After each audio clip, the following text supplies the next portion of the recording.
নতুন বৌঠান মারা গেলেন। কি বেদনা বাজলো বুকে।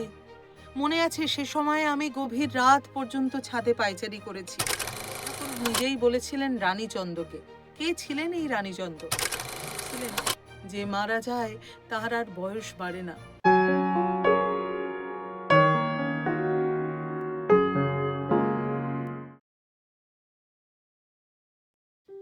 তিনি জন্মগ্রহণ করেছিলেন 1859 সালের 5ই জুলাই।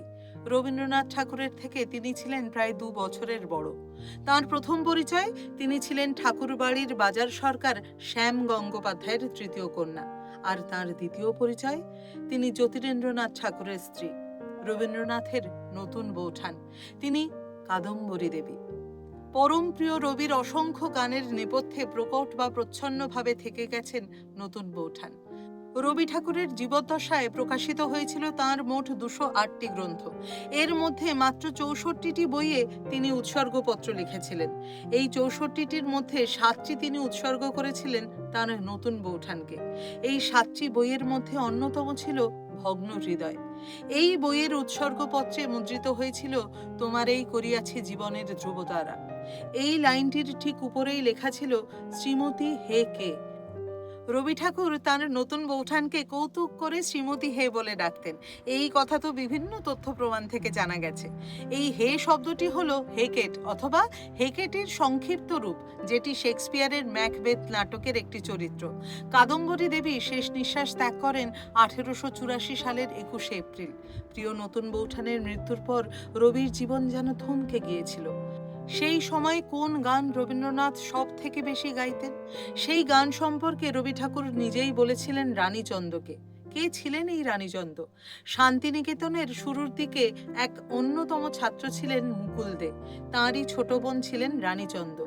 রবি ঠাকুরের স্নেহধন্যা রানী পরবর্তীকালে এক বিখ্যাত চিত্রশিল্পী হয়ে ওঠেন। তাঁকে স্বয়ং রবি ঠাকুর বলেছিলেন, নতুন বৌঠান মারা গেলেন। কি বেদনা বাজলো বুকে।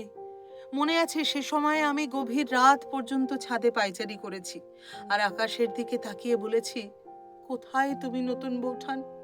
কোথায় তুমি? একবার এসে আমায় দেখা দাও।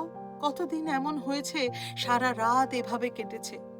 সেই সময় আমি এই গানটি গাইতুম বেশি, আমার বড় প্রিয় গান। কাদম্বরী প্রসঙ্গে গুরুদেব আরও একটি কথা বলেছিলেন। তিনি বলেছিলেন, যে মারা যায় তার আর বয়স বাড়ে না। আমার নতুন বৌঠান, তিনি তো সেই ওইটুকু মেয়েই রয়ে গেলেন। আর আমি কত বুড়ো হয়েছি, ঝুঁকে পড়েছি। সত্যি তো তাই।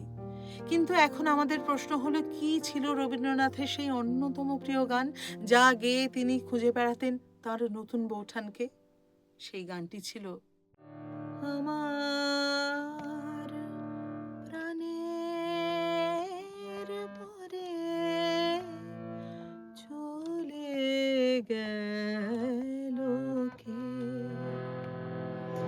বসন্তের বাতাস টুকুর মতো সে যে ছুঁয়ে